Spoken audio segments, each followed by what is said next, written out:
Welcome to Wayne's Old Time Radio Page channel. I'm Wayne, your host. These programs are brought to you by support of our listeners. You can give your support at Patreon or PayPal, either one. There's clickable links in this description below. Thanks for your support and enjoy the shows. If you'd like for me to get you a shout out, there's a link to PayPal in the description below. Leave us a donation. We'll get it up here for you. Just tell us who you want it to. You, a friend, a girlfriend, a wife, spouse, whatever. And we'll get it up here. A-E-L-L.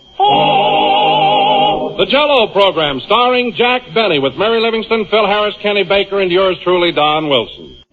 The orchestra opens the program with It's All Yours.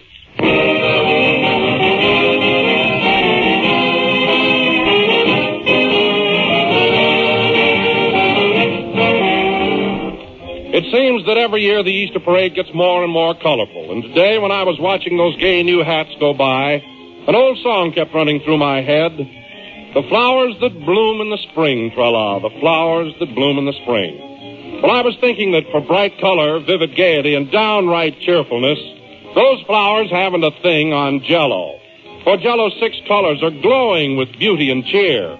And Jell-O's 6 flavors, strawberry, raspberry, cherry, orange, lemon, and lime, are chock full of delicious, extra-rich goodness, deep and full-bodied and satisfying. That's why Jell-O desserts are always fun to serve, because you know that everybody will enjoy them. So for bright spring color and refreshing, extra-rich flavor, look for those big red letters on the box. They spell Jell-O, and Jell-O spells a treat.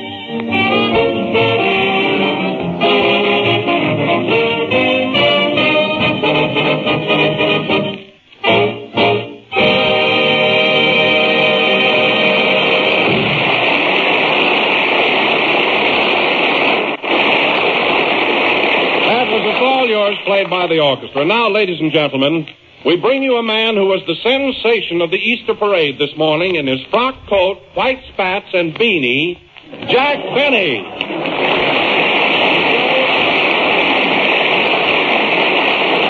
Thank you. Hello again. This is Jack Benny, a page from Esquire talking. And Don, you're mistaken. I was not wearing a beanie.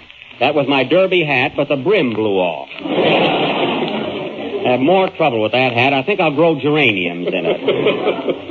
Anyway, Don, wasn't it grand today? Did you ever see so many people out promenading? It was a lovely sight, Jack, and I thought you looked quite dapper. Thanks. But I noticed you had your polar bear with you. What was the idea of taking Carmichael along? Well, I had to take him. You see, when I left the house this morning, he grabbed a hold of the seat of my pants and refused to let go.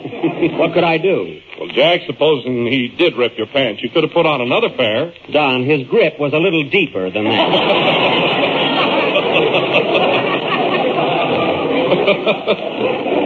So I took him along. And you know, Don, there was one time when he embarrassed me something awful. Here we were walking along Hollywood Boulevard. Oh, it was terrible. What happened? Well, just as we got to Grauman's Chinese Theater, Carmichael ran into the forecourt and put his footprints in the manager. Oh, I nearly died. Oh, that must have been embarrassing. Was the manager sore about it? Don, where he told us to go is no place for a polar bear.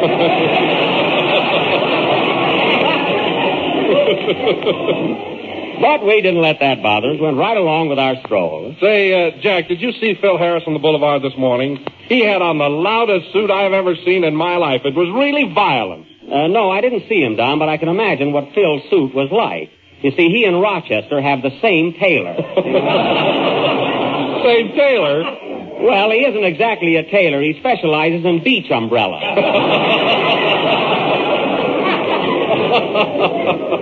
A fellow by the name of Neon Cone.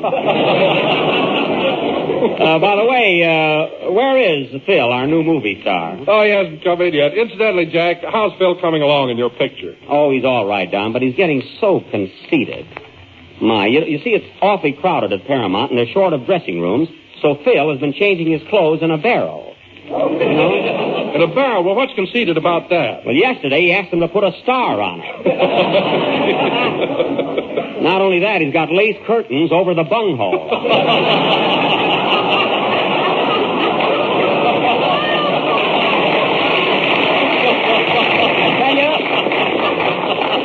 I tell you, Don, if he doesn't... Oh, hello, Mary. Hello, Jack. Happy Easter. Thanks. Say, you look stunning in your new dress. Where'd you get it? Well, don't you remember, Jack? You told me to buy a dress for an Easter present and send you the bill. I said that?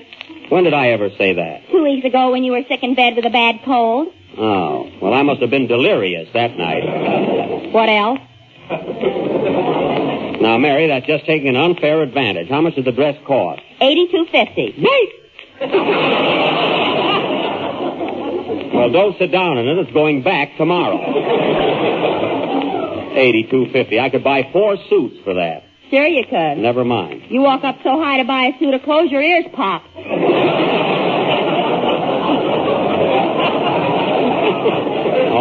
All right, that's enough. Say, Mary, I saw you on the boulevard this morning. Who was that good-looking fellow you were with? Oh, wasn't he handsome, Don? You know, Jack, while I was strolling along, I met the cutest boy. Yeah. He's a doll. Oh, I'll bet. How'd you meet him? Well, it was all an accident, really.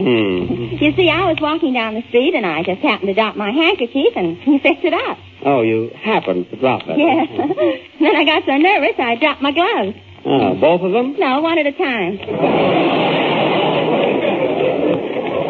Oh, that was some accident, huh? Gee, he's cute. His name is Wendell. Well, that's an adorable name. And he's so smart, Jack. You know, he's a college boy. A college boy, eh? What's he taking up? Chemistry and goldfish swallowing. Oh, that's a marvelous profession. You know, Mary, you meet the most interesting people. Wendell. What's his last name? Kendall. Oh. Wendell Kendall. The second. That's all he needs. Anyway, Mary, I don't want you to go out with strangers. It isn't nice, and I don't like it. I'll bring him over sometime, Jack. You'll be crazy about it. I can hardly wait. Oh, everybody rise. Here comes His Majesty, the King of the Cinema. Hello, Phil. I say there, old fellow, am I again the nucleus of your disparaging remarks? Isn't that awful?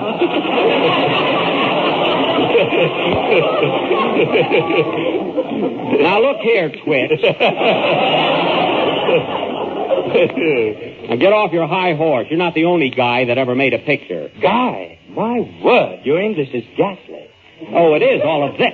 Now, listen, Phil, don't be so highbrow. I remember you when you led your orchestra with a rolled-up racing form. Now,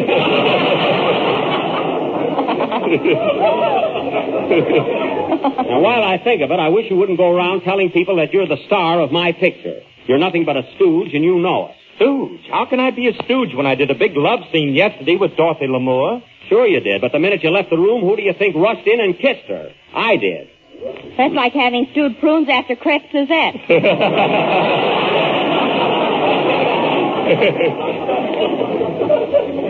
I'm talking to Phil. Now, I've been in pictures quite a while, Phil, and I don't like to say this, but you have absolutely no screen personality. No personality? What are you talking about? I'm grinning all the time. That's just it. All you can see is teeth. Your mouth looks like an Elks convention. Fine star. Sure, I'm a star. Now, Phil Harris, I'm the star of this picture, so let's forget it. You are not. I am, too. You are not. I am, too. Boys, ladies and gentlemen, please understand that these two hams are not arguing about Jell-O. It is agreed by all that this Look who's tempting a star. dessert is I'm not a only bigger star than you are. Oh, you are, eh? Yes, I am. Oh, yeah? Yeah, you call yourself a star. Well, I am a star. Now look what you fellows made me do. Well, I'm sorry. I'm sorry, Don, but Phil started it. Now, Phil, let's stop with our personal arguments. You've still got a job to do here, so pick up your baton and play something. I'm not using a baton anymore. From now on, I'm going to conduct with my hands, like Stokowski. Just keep time, that's all I ask. Go ahead, genius. Hold it a second. Come in. Mr. Benny? Yes? I'm a little Easter bunny. Each year I bring you greetings funny. But now I'm in a hurry, so I'll lay my egg and away I go. Get out of here! A fine rabbit with no fur. Play,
That was Hold Tight, conducted by Phil Harris with his hands. I'm just saying that so the orchestra boys will know. They never look at them, folks. And, Phil, I must admit that it's more impressive when you conduct with your hands. Is it really? Yes, that phony diamond of yours shows up much better. What do you mean, phony? This ring cost me $12 on a punch board. Well, if you didn't get a turkey with it, you got gypped. And now, ladies and gentlemen, as our play tonight is rather long, I think we ought to proceed with the casting without further ado. Are we all here? All but me. Oh, hello, Kenny. Why are you so late? Well, we had an Easter egg hunt at our house this morning. I just got through. Oh, an Easter egg hunt, eh? Say, that's fun. Yeah. And you know what, Jack? I found 5 eggs all by myself. 5 eggs. That's marvelous. Where'd you find them? Well, I found 1 under the sofa, 1 in back of the clock, and 3 under a hen. Well, that's some trick finding 3 eggs under a hen. If I'd have waited, I'd have got 4. Oh, that's amazing. Huh? Anyway, Kenny, you got here just in time for our play. Tonight, ladies and gentlemen, the Benny Bagel Benders will present their version of that popular Metro-Goldwyn-Mayer picture, that drama of life among the nurses in a big city hospital entitled Poor Girls in White. Now, inasmuch as we are short of the fair sex on this program, Kenny Baker, Don Wilson, and Phil Harris will be nurses. You mean we gotta be girls? You said it, sister. Now, Mary, you're going to be a girl, too. Okay, I'll talk in a high voice. That's the idea. Now, I'm going to play the part of Dr. DeSchnook, head of the hospital. Why don't you be a girl, too, you sissy? Danny, I'm casting this play. So hush up, honey child, let's pappy slappy till you're happy. Now, this play will go on... You would hit a woman. Quiet.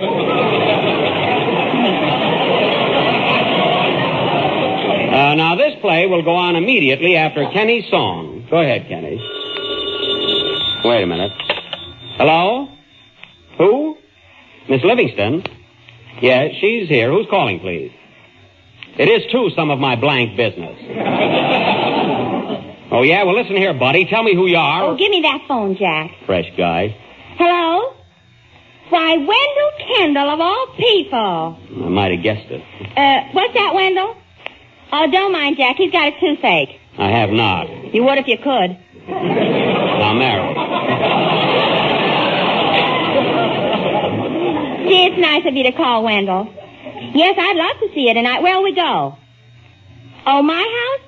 There's a spendthrift if I ever saw one. Well, look, Wendell, all I've got to eat in the house is ketchup. Why don't you stop at the delicatessen and buy some sandwiches? Oh, you like ketchup? Why don't you ask him to bring his bagpipes? He can play while you're fixing dinner. Oh, shh. Say, Wendell, after we eat, let's go and see Gunga Din. It's playing right near my house. Oh, so he's going to take you to see Gunga Din, eh? No, he's going to bring the poem over and read it to me. Oh, that'll be ducky. There's nothing like a poem with ketchup. Wendell Kendall, what a name. Sing, Kenny.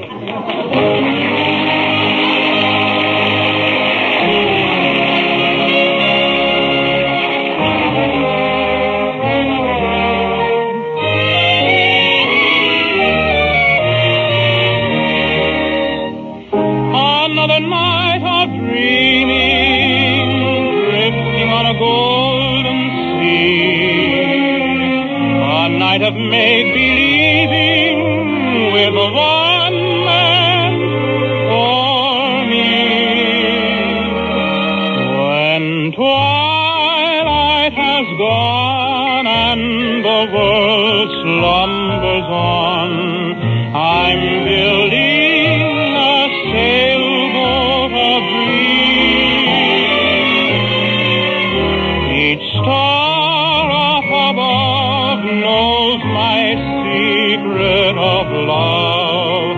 I'm building a sailboat of dreams. Someday I will sail away and find you somewhere, my darling. But till dreams all come true, till the day I find you, I'll keep building a sailboat of dreams. Out of the mist, lips I have kissed, call tenderly. Out of the west, hands I have pressed, beckon to me. Heart of my heart, no more we'll part, I hear her say. But with the dawn, my dream has gone astray. Someday, I will sail away and find you somewhere, my darling. But till dreams all come true, till the day I find you, I'll keep building a sailboat of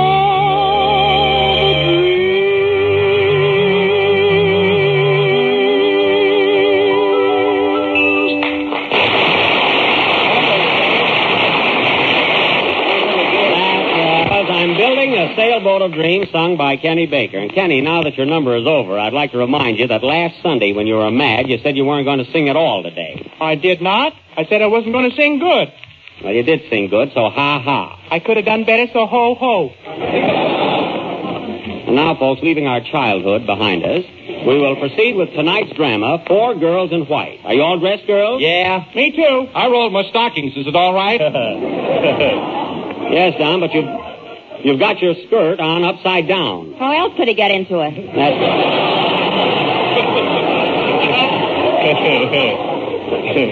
And, Don, you don't wear a girdle on the outside. Now, the scene of our play... Holy smoke, I feel like a sultan with these bloomers on. Well, pull them up a little. My goodness.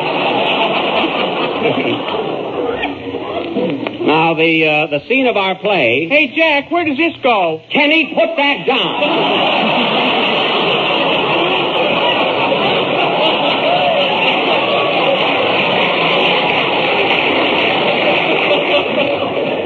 Now, the scene of our play is the General Hospital in a large American city, where Dr. DeSchnook is about to give a lecture to his class of student nurses.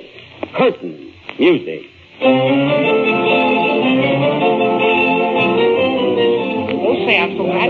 No, now don't go. Good morning, students. Good morning. Good morning, Dr. DeSchnook. Now, girls, before we begin, you must realize that you are now embarking on a new and important career. It is not an easy one, girls.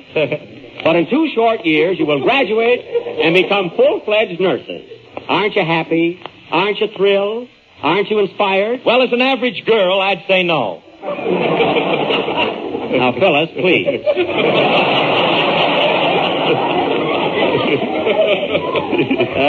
Pay attention, girls. I will now call the roll. Marie Livingston. Marie, where are you? Here in the back, Quack. Oh. I didn't see you. Dolores Wilson. Here, doctor. Here, doctor. Dolores, even though you occupy 2 seats, just answer one. Phyllis Harris. Here, doctor, and I know my lessons like anything. That's fine, Phyllis. Now, if you'll just shave before you come to class, everything will be lovely. And pull up those bloomers. Okay. Peaches Baker. Peaches Baker. Oh, this is silly. I don't want to play. Peaches, I'm going to can you if you don't behave. Brother! Now, girls, we will take up our classwork. Peaches Baker, Yes, Doctor? if you were in the clinic and a little boy came in with tiny red spots all over his face, what would he have? Freckles. No, it's measles, but you were close. For me, that's perfect. Sit down.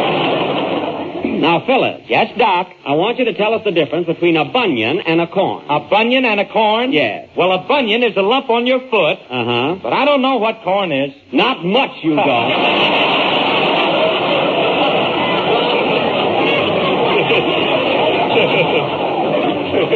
And pull up those bloomers.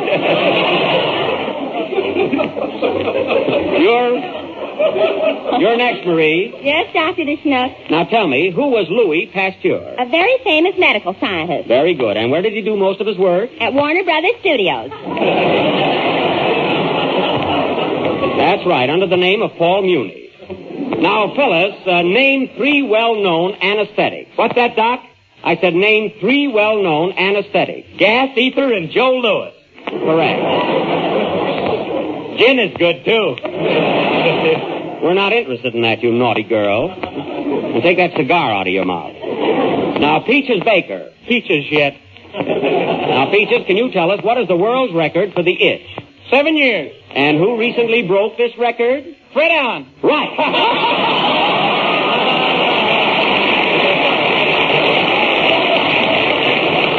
That's very good, Peaches. No kidding, Doc. Does Fred Allen really have the 7-year itch? That ain't gold he's digging for, Miss Harris. Now, let's see. Oh, Doctor, haven't you got a question for me? Yes, Dolores, and it's a real hard one. Now, if a... Jell-O, strawberry, raspberry, cherry, orange, lemon, and lime. Look for the big red letters on the box. Wait till I ask you. Don't be such a psychic. Or so psychic. Well, that's all the questions for today, girls. I'm going to the supply room to get some gauze, and then I'm going to show you how to bandage a broken arm. I'll be back in a second. Has he gone? Yes. Gee, that doctor's an awful flirt. He keeps winking at me all the time. Me, too. I get so embarrassed. What a masher. He's a masher. Last night he asked me to go to Ocean Park with him. Ocean Park? Oh, I was there Tuesday. I met the cutest plumber. Honest, Peaches, did you? Yeah, he wanted to marry me, but I told him I was a career girl. Quiet, girls. He's coming back. Well, girls, here I am with the gauze. We will now take up bandaging, but first we need a broken arm. Dolores, break Phyllis's arm. Okay. Ow! Don't be a baby, Phyllis. Oh, Dr. DeSnook. Yes, Miss Pasadena. What is it? There's a patient in your office, and he has a sliver in his finger. A sliver? Rush into the operating room immediately. Yes, sir. And by the way, Miss Pasadena, take off that bathing suit. You're a nurse now. Okay. Well, girls, I've got a real treat for you. I'm going to perform an operation. You can all watch me. Follow me, girls. We're off to the surgery.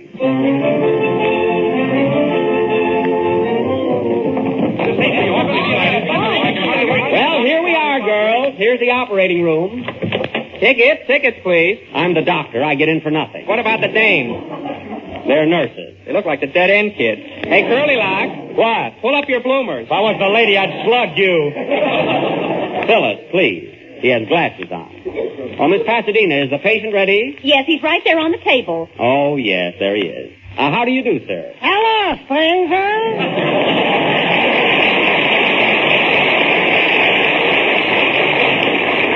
That voice sounds familiar. Now, just relax, old boy. Hey, wait a minute. What am I doing on the table? I'm going to operate on you. Well, take off the 8-ball. I'm superstitious. Take it easy now. Be calm, and I'll have your tonsils out in a jiffy. What tonsils? I only got a sliver in my finger. I've got a special today, sliver and tonsils, $75. I don't want my tonsils out. Why not? When I open my mouth, it wouldn't look sporty. Never mind that. Lay down. Now, gather around, girls, and watch closely. Say, what is this, a preview? Now, Miss Livingston, administer the anesthetic. Okay. And it looks to me like I'm going to have a snappy Easter. It's working fine. Now, how do you feel? When my dreamboat comes in. It'll dock in a minute. Do you think think the operation will be a success, Doctor? I never know, Miss Livingston. I never know. Oh, sweet mystery of life, I think you got me. A little more ether, Miss Livingston. Okay, Doctor. Ready for glasses, Vespa Jubilee Cassie, Racing Tado, Rakabadi Solomon Chatombo. Good night, everybody. There he goes out like a light. Now for the operation.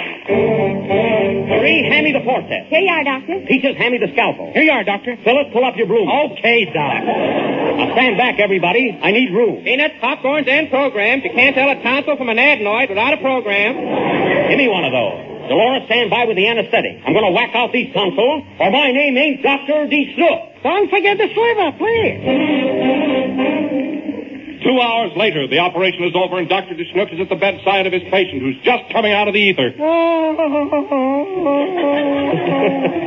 there you are, sir. It's all over. That wasn't so bad, was it? Now, how do you feel? I'm feeling fine, Doc, and sure I never felt better in my life, and I'm telling you the truth. Good heavens, I changed his dialect! Come on, girls, let's run!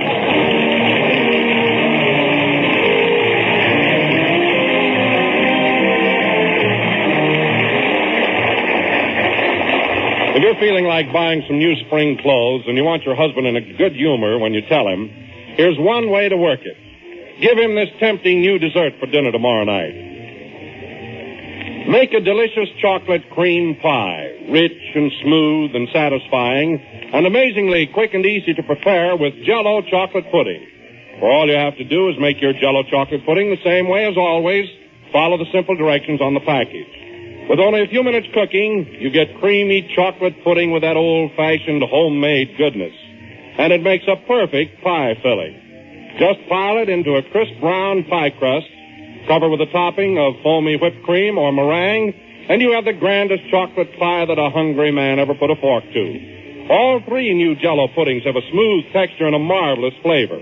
There's Jell-O butterscotch pudding, rich with true butterscotch flavor. And there's Jell-O vanilla pudding, delicate and creamy. They're made with fine, wholesome ingredients, and they're just plain mouth-watering good. So ask your grocer tomorrow for Jell-O chocolate, butterscotch, and vanilla pudding, the real homemade kind.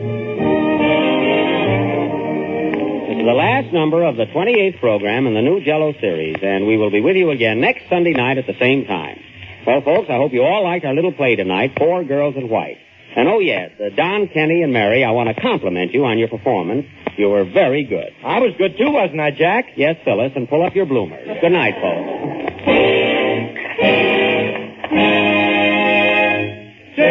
Jell-O.